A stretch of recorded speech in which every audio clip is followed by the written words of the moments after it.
আসসালামু আলাইকুম ওয়া রাহমাতুল্লাহ।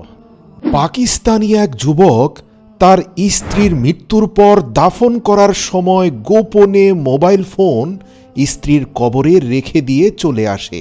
অতপর সেই মোবাইল ফোনে কল করা মাত্রই মোবাইল ফোনটি রিসিভ হয়ে যায়। প্রিয়তমা স্ত্রী কবরের ভেতর বেঁচে আছে এ আশার আলো নিয়ে রাতের গভীরে সেই যুবক কবর খননে চলে যায়, কিন্তু কবর খনন করে এমন পরিস্থিতির মুখোমুখি হয় যা আপনার হৃদয় অন্তর আত্মাকে কম্পিত করবে। প্রিয় দর্শক, এটি আদিল নামক এক পাকিস্তানি যুবকের জীবনের সত্য ঘটনা। পাকিস্তান গোয়েন্দা পুলিশ দীর্ঘ 1 সপ্তাহ ধরে কোমর বেঁধে তদন্ত করে এই ঘটনার রহস্য উন্মোচন করে। আজ আপনাদেরকে পুরো ঘটনাটি ভিকটিম আদিলের জবানবন্দি থেকে হুবহু পড়ে শোনাচ্ছি। আদিল বলে, আমার বিয়ের মাত্র 3 মাস হয়েছিল। এমন সময় আমি আমার স্ত্রীর মৃত্যুর বেদনাদায়ক সংবাদ পেলাম। আমি এটা কিছুতেই মেনে নিতে পারছিলাম না যে আমাকে যে এত ভালোবাসত, যার সাথে আমি এখনও ভালো করে আমার ভালোবাসাও প্রকাশ করতে পারিনি, আমার সেই প্রাণপ্রিয় স্ত্রী এত জলদি আমাকে ছেড়ে এই দুনিয়া থেকে চলে যাবে। আমি তার প্রতি আমার ভালোবাসার পূর্ণতা আদায় করার জন্য চেষ্টার কোনো ত্রুটি করিনি। সে যেমনটা চাইতো আমি ঠিক তাই করতাম, কিন্তু জিন্দেগি আমাকে এত বড় কষ্ট, দুঃখ এবং আঘাত দিয়েছে যে আমার স্ত্রী ভরা যৌবনে আমাকে ছেড়ে চলে গেল। আমার স্ত্রীর মৃত্যুর পরেই মূল ঘটনার শুরু, যে ঘটনা শুধু আমাকে মানসিকভাবে বিপর্যস্তই করেনি, বরং অনেক সম্পর্কের আসল পরিচয় আমার সামনে প্রকাশ হয়ে যায়। আমার অনেক নিকট আত্মীয়দের আসল চেহারা আমার সামনে প্রকাশ করে দিয়েছে। যেইমাত্র আমার স্ত্রীর মৃত্যুর সংবাদ ছড়িয়ে পড়ে, সঙ্গে সঙ্গে আমার স্ত্রীর পরিবারের লোকেরা আমার বাসায় আসলো। আমার স্ত্রীর মা অর্থাৎ আমার শাশুড়ি আমাকে নানাভাবে কথা শোনাতে লাগলো। তিনি বলতে লাগলেন, তুমি আমার মেয়েকে মেরে ফেলেছ। বিয়ের সময় আমার মেয়ে অনেক খুশি ছিল। আমার মেয়ে আমাকে বলেছিল এখন শুধুমাত্র এই ঘর থেকে তার মৃতদেহই বের হবে, কিন্তু তুমি তো সত্যি সত্যি অত্যাচার করে আমার মেয়েকে মৃত্যুর দুয়ারে নিয়ে গিয়েছ। এখানে বলে রাখি, আমার স্ত্রী মারা গিয়েছে আমার শ্বশুর বাড়িতে, কিন্তু তারপরেও আমার শাশুড়ির বক্তব্য হচ্ছে তাকে আমাদের বাড়িতে আমরা এত অত্যাচার করেছি যে সে এখান থেকে আধমরা হয়ে নিজের বাড়িতে গিয়ে মৃত্যুবরণ করেছে। আমার শাশুড়ি আমাকে উচ্চস্বরে বলছিল, তোমার কি একটু লজ্জা করে না? নিশ্চয়ই তুমি আমার মেয়ের উপর অনেক জুলুম অত্যাচার করেছ। আমার মেয়ে আমার কাছে কোনো কিছুই বলেনি, সকল দুঃখ কষ্ট নিজের মনের মধ্যে চাপিয়ে রেখে ঢুকরে ঢুকরে মরে গিয়েছে। এদিকে আমি ভাবছি বিয়ে হয়েছে মাত্র 20 দিন হলো, এখন পর্যন্ত আমার স্ত্রীর সাথে তেমন কোনো সম্পর্কও তো আমার স্থাপন হয়নি। তার সাথে খুব ভালো মনের আদান প্রদান হয়েছে ঠিক, কিন্তু পরস্পর এখনও পর্যন্ত ঘনিষ্ঠ হতে পারিনি। তাহলে তার উপর জুলুম অত্যাচার করলাম কখন? আদিল অকপটে তার জবানবন্দিতে বলে, লজ্জার সাথে বলতে হয়, আমার ইচ্ছে থাকা সত্ত্বেও আমার স্ত্রীর সাথে আমি শারীরিকভাবেও একবারের জন্য ঘনিষ্ঠ হতে পারিনি, কারণ আমার স্ত্রী এতটাই লাজুক প্রকৃতির ছিল যে আমি যখনই তার কাছে ঘনিষ্ঠ হতাম তখনই সে লজ্জায় চেহারা অন্যদিকে ঘুরিয়ে রাখত। কিন্তু সে যে আমাকে অপছন্দ করত বা ঘৃণা করত এমনটাও তার আচরণে প্রকাশ পায়নি, বরং তার মনোভাব দেখে মনে হতো সে আমাকে খুবই ভালোবাসে। তো এভাবে ইঁদুর বেড়ালের মতো লুকোচুরি করে 20টি দিন কেটে গেল। এরপর একদিন তার বাবা এসে তাদের বাড়িতে নিয়ে গেল, আর 2 দিনের মাথায় তার মৃত্যুর খবর। বিষয়গুলো ভাবছিলাম, আর এদিকে আমার শাশুড়ি উচ্চস্বরে আমাদের বাড়িতে বলছে, আমার মেয়ের সাথে করা প্রতিটি অন্যায় জুলুমের পাপের হিসাব তোমাকে দিতে হবে। তুমি আমার মেয়ের উপর অনেক অত্যাচার করেছ। এছাড়াও আরও একটি বড় ঘটনা ঘটে গেল যা আমাকে আরও বেশি পেরেশানির মধ্যে ফেলে দিয়েছিল। আমার স্ত্রীর পরিবারের লোকেরা বলতে লাগলো, আমাদের মেয়ের মৃত লাশ আমাদের বাড়িতে দাফন হবে। কিন্তু আমার বাবা মা বারবার তাদেরকে বলছিল, দেখুন বেআইন সাহেব, আপনার কন্যা আমাদের বাড়ির বউ, সে আপনাদের বাড়িতে মৃত্যুবরণ করলেও তার দাফন কাফন আমাদের বাড়িতেই হওয়া উচিত, এটাই শরীয়তের বিধান। কিন্তু তার মা তা হতে দিল না। কঠোর ভাষায় বলল, তাকে তো শেষ করে দিয়েছেন, এখন লাশটাও নিয়ে যেতে চান? তাকে আমাদের এখানেই দাফন করা হবে। এমনকি আমার স্ত্রী পরিবারের লোকদের মধ্য হতে একজন ব্যক্তি আমার সাথে এসে খুব জেদের সাথে যা তা ভাষায় গালাগাল করতে লাগলো, এবং শেষ পর্যন্ত তিনি যে কথা বললেন সেটা হচ্ছে, কোনো অবস্থাতেই আমাদের মেয়ের লাশ আমরা আপনাদের হাতে তুলে দিতে পারি না। আমি মানসিকভাবে অনেক ভেঙে পড়েছিলাম। আসলে সত্যি বলতে কি, তার চেহারা, হাসি কোনো কিছুই ভুলতে পারছিলাম না। তাই তার দাফন কাফন যেখানেই হোক না কেন, আমার দায়িত্ব ছিল তার সঙ্গে থাকা। তাই আমিও আমার স্ত্রীর মৃতদেহের সাথে তাদের বাড়িতেই রয়ে গেলাম। আমি আমার স্ত্রীকে কবরে দাফন করার সময় অনেক বেশি পেরেশানি অবস্থায় ছিলাম। তাই আমি যখন আমার স্ত্রীকে কবরের মধ্যে রাখতে গেলাম, তখন আমার সারা শরীর কাঁপতে লাগলো। আমার নিজের মৃত্যুর কথা স্মরণ হতে লাগলো। আমার ইচ্ছে করছিল আমার স্ত্রীর সাথে আমিও এই দুনিয়া থেকে চলে যাই, কিন্তু আমার পক্ষে তা করা সম্ভব ছিল না। সেই মুহূর্তে হঠাৎ কে যেন আমাকে পেছন থেকে ধাক্কা দিল। আমি পেছনে ঘুরে তাকিয়ে দেখলাম যে লোকটি দাঁড়িয়ে রয়েছে সে মূলত ওই ব্যক্তি যে কিছুক্ষণ আগে আমাকে খুব মন্দ ভাষায় গালাগাল করছিল। সেই ব্যক্তি বলতে লাগলো, আরে ভাই, এখন কি তুমিও তোমার স্ত্রীর সাথে কবরে শুয়ে পড়বে নাকি? তাড়াতাড়ি কবর থেকে উঠে আসো। আমার কাছে এই ব্যক্তির ব্যবহার অনেক অদ্ভুত এবং ঘৃণা ভরা মনে হচ্ছিল। আমি কবর থেকে উঠে কিছুটা পিছিয়ে আসলাম। তারপর দ্রুত কবরের মাটি চাপা দেয়া হলো। এরপর সেই লোকটি সবার উদ্দেশ্যে বলতে লাগলো, এখন এই কবরে ইসলামের পরিপন্থী পদ্ধতিতে কোনো আনুষ্ঠানিকতা করা যাবে না, কোনো দোয়া হবে না, সবাই যার যার ঘরে চলে যান। তারপর তিনি আমাকে বলতে লাগলেন, আর তুমি মিয়া, এবার কি স্ত্রীর শোকে মাতম করতে করতে এই দুনিয়া থেকে চলে যাবে? যাও, তুমিও তোমার ঘরে ফিরে যাও। এখন আর এসব নাটক করো না। মেয়ের জীবন শেষ দিয়েছ, এখন নিজে গিয়ে নতুন বউ খোঁজো, এটাই তো তোমার কাজ। আমি সেই লোকটির তিক্ত ও কড়া ভাষার কথাগুলো শুনে খুবই কষ্ট পেলাম, কিন্তু আমার আর করার কিছুই ছিল না। কেননা সেই সময়টা এমন স্পর্শকাতর ছিল, আমার হৃদয় এতটাই ভরাক্রান্ত ছিল যে আমি তেমন কোনো কথা বলতে পারলাম না। আমি চুপচাপ নিজের ঘরে ফিরে আসলাম। ঘরে ফেরার পর আমার মন খুব খারাপ হয়েছিল, আমার হৃদয়ে রক্তক্ষরণ হচ্ছিল। তখন আমি আমার এক বন্ধুকে ফোন করার সিদ্ধান্ত নিলাম। আমি যখন মোবাইল বের করার জন্য আমার পকেটে হাত দিলাম, আমি লক্ষ্য করলাম আমার পকেটে মোবাইল নেই। আমার পায়ের নিচ থেকে যেন মাটি সরে যাচ্ছিল। আমি অনেক দুশ্চিন্তায় পড়ে গেলাম, কেননা আমার স্ত্রীর সর্বশেষ স্মৃতিগুলো ওই মোবাইল ফোনেই ছিল, অন্য কোথাও ছিল না। মানে আমাদের পাশাপাশি বসে তোলা বেশ কিছু ছবি, তার হাসি মাখা মুখের ছবি। কষ্টে যন্ত্রণায় মাথার চুল ছিঁড়তে লাগলাম। তার স্মৃতিগুলো রক্ষা করতে পারলাম না। নিজেকে বলতে থাকলাম, কত অভাগা আমি, স্ত্রীর শেষ স্মৃতিগুলো রাখতে পারলাম না। হঠাৎ আমার মনে পড়ল, আমি যখন কবরস্থান থেকে বাসায় ফিরছিলাম তখন আমার পকেট অনেক হালকা অনুভব করছিলাম, কিন্তু আমি তখন অন্যমনস্ক থাকায় পার্থক্যটা খেয়াল করতে পারিনি। কিন্তু এখন আমি বুঝতে পারছি আসলে আমি আমার মোবাইলটা কবরস্থানে কোথাও ফেলে এসেছি। আমি দ্রুত ঘর থেকে বের হয়ে কবরস্থানের দিকে রওনা দিলাম, কারণ মোবাইল ছাড়া বর্তমানে জীবন কল্পনা করা অসম্ভব। আমি ঘর থেকে বের হয়ে কবরস্থানের দিকে রওনা দিলাম এবং কবরস্থানে পৌঁছে সেই জায়গায় চলে গেলাম যেখানে আমার স্ত্রীকে দাফন করা হয়েছিল। সেখানে পৌঁছে আমি চারদিকে আমার দৃষ্টি বুলিয়ে খুঁজতে লাগলাম, কিন্তু কোথাও আমার মোবাইল খুঁজে পেলাম না। আমি এদিক ওদিক খুঁজতে লাগলাম। সে সময় হঠাৎ একজন বৃদ্ধ লোক আমার দিকে আসতে লাগলো। আমার কাছে এসে তিনি আমাকে জিজ্ঞাসা করলেন, এই বেটা, তুমি কি খুঁজছ? সেই মুরব্বী সম্ভবত এই কবরস্থানের কবর খননকারী চাচা। আমি তাকে বললাম, চাচা, আমি মনে হয় আমার মোবাইল ফোন এখানে কোথাও ফেলে গিয়েছি, সেটাই খুঁজতে এসেছি। সে বৃদ্ধ লোকটি তখন খুব হয়রানির সাথে আমাকে বলল, তুমি তোমার মোবাইল আবার কবরের ভেতরে ফেলে দাওনি তো? আমি বললাম, হ্যাঁ চাচা, এটাই হতে পারে। আসলে যখন কবরের ভেতর থেকে কেউ একজন আমাকে উঠিয়ে দিচ্ছিল তখন বারবার কবরের ভেতরটা ঝুঁকে দেখতে চেয়েছিলাম। তখন আবার একজন এসে আমাকে পেছন থেকে টান দিয়েছিল হাত ধরে। মনে হয় সে সময় আমার মোবাইলটা কবরের ভেতর পড়ে গিয়েছিল। এই কথা মনে করে আমি খুব চিন্তায় পড়ে গেলাম। আমার মোবাইল কি তাহলে এই কবরের ভেতরেই পড়ে গিয়েছে?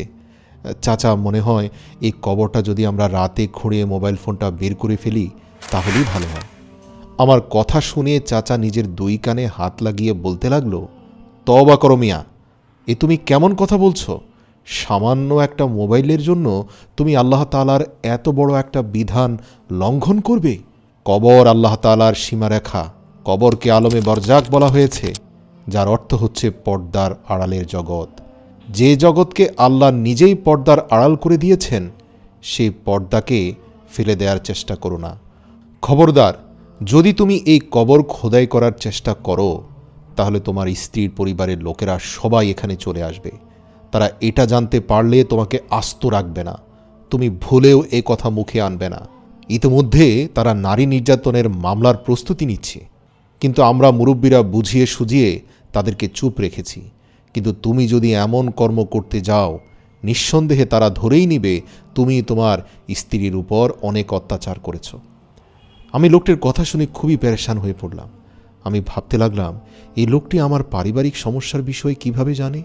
ইনি তো একজন কবর খননকারী চাচা, তাহলে তিনি এত কিছু কিভাবে জানলেন এই শহরের মধ্যে? গ্রাম অঞ্চল হলে একটা কথা ছিল, কেননা এই বাড়ির কথা সেই বাড়ি, এক গ্রামের কথা 10 গ্রাম ছড়িয়ে যায়। কিন্তু শহরে মানুষের ব্যক্তিগত বিষয়গুলো নিজেদের মধ্যেই থেকে যায়, আশপাশের মানুষ খুব কমই জানে। কিন্তু যাই হোক, আমি চুপ থাকি এবং সেখান থেকে মন খারাপ করে চলে আসি। আমার মা আমাকে সান্ত্বনা দেয় এবং কিছু টাকা দিয়ে বলে, নতুন আরেকটা মোবাইল ফোন কিনে নিয়ে আয়। আমি কাঁদতে কাঁদতে বললাম, মা, আমি তো মোবাইলের জন্য শোক করছি না, আমার আর আমার স্ত্রীর মাঝের সবগুলো স্মৃতিচিহ্ন সেই মোবাইলেই ছিল। যাই হোক, শেষ পর্যন্ত মায়ের অনুরোধে টাকা নিয়ে মোবাইল ফোন কিনতে গেলাম। মোবাইল ফোন কিনে এনে বাসায় যখন চুপচাপ বসে আছি, মনের মধ্যে শুধু আমার স্ত্রীর কথাই ঘুরপাক খাচ্ছে। হঠাৎ করে মাথায় আসলো, আচ্ছা, আমার আগের মোবাইল ফোনটাতে একটা কল দিলে কেমন হয়? তখন রাত 12টার মতো বেজে গিয়েছিল। আমার নতুন মোবাইলের সিম কার্ডটাও অ্যাক্টিভেট হয়ে গিয়েছিল। বেশ কিছুক্ষণ নেটওয়ার্ক না পাওয়া গেলেও হঠাৎ করেই মোবাইলের সিগন্যাল পাওয়া গেল, আর আমি আমার নতুন মোবাইল থেকে সর্বপ্রথম আমার আগের মোবাইলের নাম্বারে ডায়াল করলাম। আমি আমার মোবাইলের সিগন্যাল চেক করার জন্য এটা করছিলাম। আমার মনে অন্য কোনো ধরনের চিন্তা ছিল না। আমি মনে মনে ভাবলাম, যেহেতু আমার মোবাইল কবরের ভেতর পড়ে গিয়েছিল, এতক্ষণে নিশ্চয়ই মোবাইলের চার্জ শেষ হয়ে মোবাইল বন্ধ হয়ে গিয়েছে, কারণ মোবাইলে বেশি চার্জ ছিল না। কিন্তু যখনই আমি আমার আগের নাম্বারে কল করলাম, আমি শুনতে পেলাম অপর প্রান্তে রিং হচ্ছে। ডায়াল টোন শুনে আমার গায়ের লোম দাঁড়িয়ে গেল, কেননা ওই মোবাইলটি আমার স্ত্রীর লাশের সাথে কবরের ভেতরই রয়েছে। আমার মনের মধ্যে এক অদ্ভুত ধরনের ভয় কাজ করতে লাগলো। আমি ভাবতে লাগলাম, আমার মোবাইল কবরের ভেতরে রয়েছে আর সেই মোবাইলে রিং হচ্ছে। কিন্তু পর মুহূর্তেই যা ঘটলো সেটা আমাকে হতভম্ব করে দিল, কেননা আমার ফোন রিসিভ করা হয়েছিল। আর আমি এত বেশি হয়রান এবং পেরেশান হয়ে পড়েছিলাম যে আমি সাথে সাথে বসা থেকে দাঁড়িয়ে গেলাম। আমার অদ্ভুত আচরণ দেখে আমার মা অবাক হয়ে যায়। আমি কেন এত অদ্ভুত আচরণ করছি? আমি উত্তর দিলাম, আম্মা, আমি আমার স্ত্রীর কবরের কাছে যাচ্ছি। আমার মা জিজ্ঞেস করলেন, তোমার কি হয়েছে? প্রথমে মোবাইল খোঁজার বাহানা করে গিয়েছিলে, এখন আবার নতুন করে কোন মুসিবত তৈরি হলো যে এত গভীর রাতে তুমি তোমার স্ত্রীর কবরের কাছে যাচ্ছ? আমি বললাম, আম্মা, আমাকে যেতেই হবে। এই কথা বলেই আমি ঘর থেকে বেরিয়ে পড়লাম। আমি জানতাম না পেছনে আমার আম্মা কতটা পেরেশান হয়ে পড়েছেন। আমার মনে তখন কেবলমাত্র একটাই চিন্তা ঘুরপাক খাচ্ছিল, আর সেটা ছিল আমার স্ত্রীকে নিয়ে। কেননা আমি যা শুনতে পেয়েছি মোবাইলের অপর প্রান্ত থেকে, তা শুনে তো আমি চুপচাপ বসে থাকতে পারি না। আমার দায়িত্ব হচ্ছে ঘটনাটা ভালো করে খতিয়ে দেখব। তাই আমি দ্রুত আমার স্ত্রীর কবরস্থানে পৌঁছে গেলাম। কিন্তু যখনই আমি কবরস্থানের ভেতরে প্রবেশ করলাম, এই গোরখাদক চাচার সঙ্গে আমার দেখা হয়ে গেল। চাচা আমাকে আবারও বললেন, তুমি তো ভারী বিরক্ত করছো। এবার তিনি অত্যন্ত রাগান্বিত স্বরে আমাকে বললেন, দেখো, তুমি উলটপালট কিছু করতে চাইলে আমি কিন্তু এলাকাবাসীকে খবর দিব। তখন কেন যেন আমিও নিজের মেজাজ কন্ট্রোল করতে পারলাম না।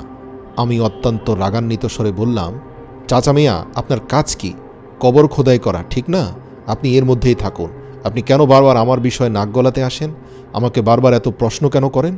আমি এখানে কেন আসি বারবার তা জানতে চান? চাচা আমাকে বলল, আরে মিয়া, রাগ হয়েও না, আমি তো তোমাকে সহানুভূতির জন্য জিজ্ঞাসা করি। তুমি এই কবরস্থানের ব্যাপারে কিছুই জানো না। আমি এখানকার গোরখোদক, এখানে কিছু হলে আমাকেই সেই দায়ভার নিতে হবে। তাই আমি জিজ্ঞাসা করছি, যদি কোনো সমস্যা থাকে তাহলে আমাকে বলতে পারো খুলে, আমি সেটা সমাধান করার চেষ্টা করব। আমি তখন গোরখাদক চাচাকে সব ঘটনা খুলে বললাম। এই কথা শোনার সাথে সাথে চাচার চেহারার রং পরিবর্তন হয়ে গেল।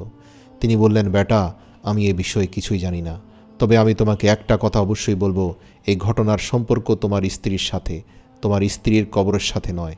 তুমি তোমার স্ত্রীর পরিবারের লোকদের কাছে গিয়ে এই ঘটনার ব্যাপারে জিজ্ঞাসা করো, তাহলে তুমি নিজেই হয়তো অনেক কিছুই বুঝতে পারবে।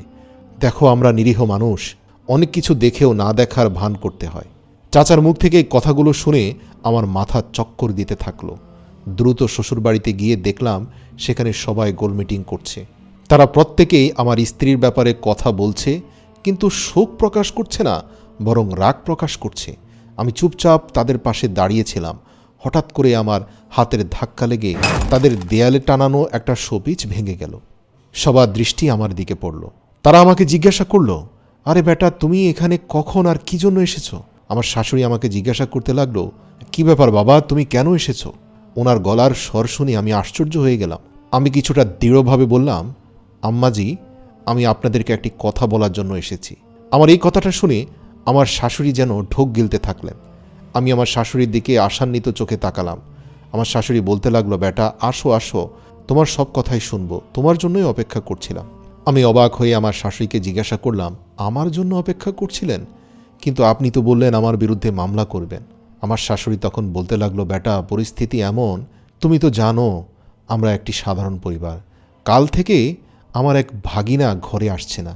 সে হঠাৎ করে এমনভাবে গায়েব হয়ে গিয়েছে যে আমার বোন খুব পেরেশান হয়ে পড়েছে। দয়া করে তুমি কি তাকে খুঁজে দিতে পারবে? আমি যেন আকাশ থেকে পড়লাম। আমি এসেছি আমার স্ত্রীর ব্যাপারে প্রশ্ন করতে, এবং তার চেয়ে বড় কথা হলো তাদের বাড়ির একজন কন্যা সন্তান মারা গিয়েছে। সেই মেয়ের ব্যাপারে তাদের কোনো আফসোস নেই, তারা আছে অন্য কোন ভাগিনার হারিয়ে যাওয়ার টেনশন নিয়ে। আমি যেন বিশ্বাসই করতে পারছি না, এই পরিবারের সবগুলো কর্মকাণ্ড খুবই রহস্যময়। আমার শাশুড়ি আমাকে বোঝাতে থাকলেন, দেখো, আমার বোনের একমাত্র ছেলে, সে যদি না থাকে তার মাকে বাঁচানো যাবে না। তুমি তো জানো অনেক দিন থেকে এদের সাথে আমাদের মনোমালিন্য চলছে, কিন্তু এই ঘটনার পর আমরা দুইটি পরিবার আবার একত্র হয়ে গিয়েছি। এই কথা শুনে আমি তাকে আশ্বস্ত করলাম যে ঠিক আছে, আমি আপনার বোনের ছেলেকে খুঁজে বের করব। কিন্তু বাসায় এসে আমি চুপচাপ বসে থাকতে পারলাম না। আমি আমার স্ত্রীর কবরকে পুনরায় খোদাই করতে চেয়েছিলাম। আমি চেয়েছিলাম আমার স্ত্রীর কবর আরেকবার খোদাই করে যাচাই করে দেখতে, কেননা আমি যা শুনতে পেয়েছিলাম এরপর থেকে আমি আমার মনে কোনো মতেই শান্তি পাচ্ছিলাম না। আমি চাইছিলাম যে আমি আমার স্ত্রীর কবরকে পুনরায় খোদাই করব। গভীর রাত 2টার দিকে আমি কবরস্থানে যাওয়ার সিদ্ধান্ত নিয়ে নিলাম, কারণ আমার কাছে মনে হচ্ছে আমার স্ত্রীর কবর খুঁড়ে দেখা ছাড়া এই দুনিয়ায় আমার পক্ষে বেঁচে থাকাই সম্ভব নয়। আমি নিশ্চিত ছিলাম রাত 2টা বাজে কবরস্থানের সেই গোরখাদক চাচাও আমাকে বিরক্ত করতে পারবে না।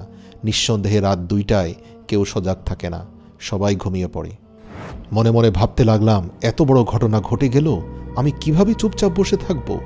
আমি সমস্ত প্রস্তুতি গ্রহণ করলাম এবং রাত 2:30টার দিকে আমার স্ত্রীর কবর খোদাই করা শুরু করে দিলাম। আমি এটা দেখে অবাক হইনি যে কবরের মাটি অনেক নরম মনে হচ্ছিল যে কিছুক্ষণ আগেই এই কবরের মাটি চাপা দেয়া হয়েছে। আমি তাড়াতাড়ি কবরের উপর থেকে মাটি সরালাম, কিন্তু বাঁশের স্ল্যাবগুলো উঠাতে আমার 5 মিনিটের বেশি সময় লাগলো না। আমি তখন এতটাই জোশের মধ্যে এবং তাড়াহুড়া করছিলাম, আমি হয়তো তখন বড় বড় পাহাড়ও কেটে ফেলতে পারতাম। কিন্তু যখনই আমি বাঁশের স্ল্যাবগুলো সরালাম, সঙ্গে সঙ্গে আমি আরেকটি বড় ধাক্কা খেলাম। সামনের দৃশ্য দেখে আমার বুক কেঁপে উঠল, আমার চেহারায় ঘাম দেখা দিল। আমি এতটাই পেরেশান হয়ে পড়লাম যে আমি কি করব কিছুই বুঝতে পারছিলাম না, কেননা আমি দেখতে পেলাম কবর একদম খালি। কবরে আমার স্ত্রীর লাশ, কাফন অথবা আমার মোবাইল কিছুই ছিল না। আমি তো আমার মোবাইল খোঁজার জন্য এসেছিলাম, কিন্তু এখন তো আমার সামনে নতুন আরেক কাহিনী খুলে গেল। যখন আমি আমার নাম্বারে কল করেছিলাম তখন কেউ একজন আমার কল রিসিভ করেছিল, যার ফলে আমার মনে হয়েছিল যে আমার মোবাইল কবরের ভেতর নেই, কেউ হয়তো আমার মোবাইল চুরি করে নিয়ে গিয়েছে। কিন্তু কিছুক্ষণ পর যখন আমি অপর প্রান্ত থেকে পরের কথাটি শুনলাম, তখনই আমার মধ্যে সন্দেহ দেখা দেয়, কেননা অপর প্রান্ত থেকে কিছুক্ষণ বাতাসের শোঁ শব্দ শোনা যায়, কিন্তু তারপরেই আমার কানে আরেকটি কণ্ঠস্বরের আওয়াজ ভেসে আসে। আমি শুনতে পেলাম কেউ একজন বলছে, আমার স্ত্রী কবরের মধ্যে অনেক যন্ত্রণায় আছে, অবশ্যই দ্রুত তার নামের ঋণগুলো পরিশোধ করে দিলে সে কবরে শান্তি পাবে। যতক্ষণ পর্যন্ত সে ঋণ পরিশোধ করা না হবে ততক্ষণ পর্যন্ত সে কষ্ট পাবে। যদি আমি অত্যন্ত গাধা হতাম তাহলে আমি এই কথাগুলো শুনে বোকা হয়ে যেতাম এবং আমার স্ত্রীর নামের ঋণগুলো পরিশোধ করার জন্য উঠে পড়ে লাগতাম। কিন্তু পরক্ষণে আমি ভাবতে লাগলাম, কবরে আসা ফেরেশতা তো কখনোই মাতৃভাষায় কথা বলবে না। আমি তো শুনেছি তারা আরবিতে কথা বলবে। আর তাছাড়া এটা কিভাবে সম্ভব যে একজন ফেরেশতা আমার ফোন রিসিভ করে আমার স্ত্রীর কবরের আযাবের ব্যাপারে আমাকে বয়ান দিচ্ছে? তাই পুরো বিষয়টা আমার কাছে একটা মিথ্যে সাজানো নাটক বলে মনে হয়েছে। কেননা বাস্তবে এটা কখনোই হতে পারে না। অনেক মানুষেরা এর পূর্বে কবরের ভেতর ক্যামেরা অথবা মাইক্রোফোন রেখে নানান ধরনের পরীক্ষা করার চেষ্টা করেছেন, কিন্তু আজ পর্যন্ত কোনো মানুষ নিজ কানে কোনো কবরের ফেরেশতার আওয়াজ শুনতে পায়নি। এটা আল্লাহর গোপন বিষয়, আর এ বিষয়ে আল্লাহই ভালো জানেন। এটা হতেই পারে না যে কোনো কবরের ভেতর থেকে কোনো ফেরেশতার আওয়াজ মানুষ শুনতে পাবে। এ কারণে আমার সন্দেহ হয় এবং আমি আমার স্ত্রীর কবর খোদাই করার সিদ্ধান্ত নিই। তারপর যখন আমি কবর খোদাই করলাম, সেখানে আমি কিছুই পেলাম না। আমি তখনই আমার স্ত্রীর পরিবারের লোকদের কাছে চলে গেলাম।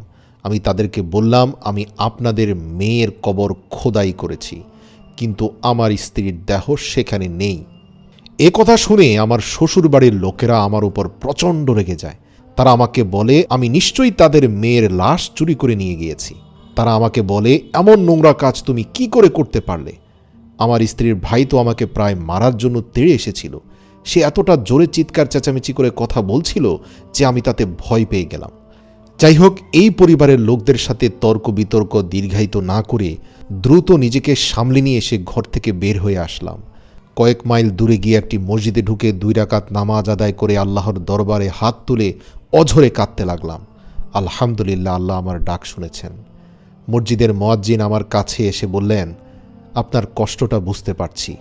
দয়া করে আপনার শাশুড়ি আপনাকে যে ভাগিনাকে খুঁজে বের করার কথা বলেছে, আপনি অমুক ঠিকানায় গিয়ে সে ভাগিনার খোঁজ করুন, আপনি সব কিছু বুঝতে পারবেন। আমি তাকে বললাম, আপনি আরেকটু খোলাখুলি বলুন না, সে ভাগিনা কে আর আমার স্ত্রীর লাশ কোথায় গেল? তখন সে মুয়াজ্জিন বলল, দেখুন, আমাদেরকেও তো বেঁচে থাকতে হবে। আপনার শ্বশুরবাড়ির লোকজন অত্যন্ত বিপজ্জনক। মুয়াজ্জিন সাহেবের কথা শোনার পর আমার ভেতরের সন্দেহের দানা আরও শক্তপোক্ত হয়। কেননা আমার শাশুড়ির ভাগিনা যেই দিন ঘর থেকে গায়েব হয়েছিল, সেই দিন আমার স্ত্রী মারা যায়। যাই হোক, আমি মানুষের কাছে জিজ্ঞেস করে করে সেখানকার একমাত্র বাস স্ট্যান্ডে গিয়ে পৌঁছালাম। মুয়াজ্জিন সাহেবের কথা অনুযায়ী সেখানে গিয়ে আমি মানুষদের কাছে আমার শাশুড়ির ভাগিনার ব্যাপারে জিজ্ঞাসা করলাম। সেখানের একজন স্থানীয় ব্যক্তি আমাকে জানালো যে আমার শাশুড়ির ভাগিনা 5 কিলোমিটার দূরে একটা জুয়ার আড্ডাখানায় চলে গিয়েছে। সে নিয়মিত সেখানে জুয়া এবং মাদক সেবন করে। আমিও ঠিকানা অনুযায়ী সেখানে রওনা দিয়েছি। এটা আমার জন্য মোটেই কষ্টের বিষয় ছিল না। আমি খুব সহজেই তাকে খুঁজে পেয়ে গেলাম। সে সেই জুয়ার আড্ডাখানার আশপাশের একটি ছোট গলিতে একটি ভাড়া বাসায় থাকত।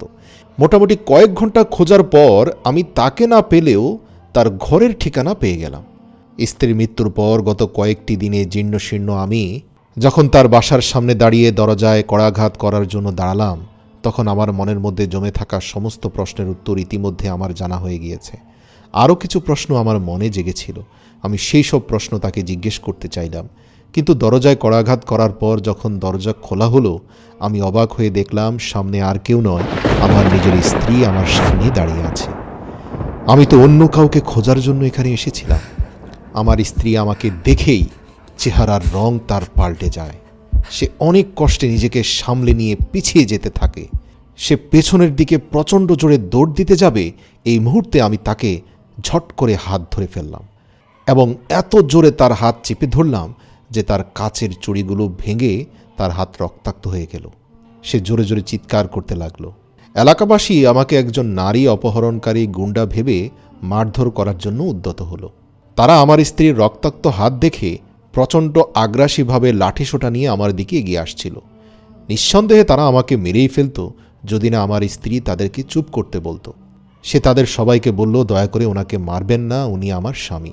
এবার এলাকাবাসীর একজন এসে আমার স্ত্রীকে প্রচণ্ড জোরে একটা ধাক্কা দিয়ে বলল, তুমি তো প্রচণ্ড রকম অসভ্য মেয়ে। তোমার স্বামী যদি এই ব্যক্তি হয়ে থাকে, তাহলে কার সংসার করছো এখানে? প্রতিদিন রাতে এখানে তোমার সাথে কে থাকে? যাই হোক, মানুষ অনেক ভৎসনা করে সেখান থেকে চলে গেল। আমি দেখতে পেলাম আমার স্ত্রীর চেহারায় অনেক আক্ষেপ ছিল। আমি আমার স্ত্রীকে জোর করে আমার গাড়ির ভেতরে নিয়ে গেলাম। আমি তাকে জিজ্ঞাসা করলাম, তুমি এখানে কেন? তুমি তো মরে গিয়েছিলে। আমার স্ত্রী কাঁদতে লাগলো। সে আমাকে বলল, আল্লাহর ওয়াস্তে আমাকে ক্ষমা করে দিন। আমি তাকে ধমক দিয়ে বললাম, আল্লাহর নাম মুখে আনবে না। তুমি আল্লাহকে অসন্তুষ্ট করে এই পথ বেছে নিয়েছ। দেখো এখানে কত মানবেতর জীবনযাপন করছো তুমি। এই বস্তির ভেতরে না আছে স্বাস্থ্যকর কোনো খাদ্য, না আছে খাবার পানি। এটা তো মানুষ বসবাসের জায়গা নয়। কেন তুমি তোমার নিজেকে এই অন্ধকার গলিতে নিক্ষেপ করলে?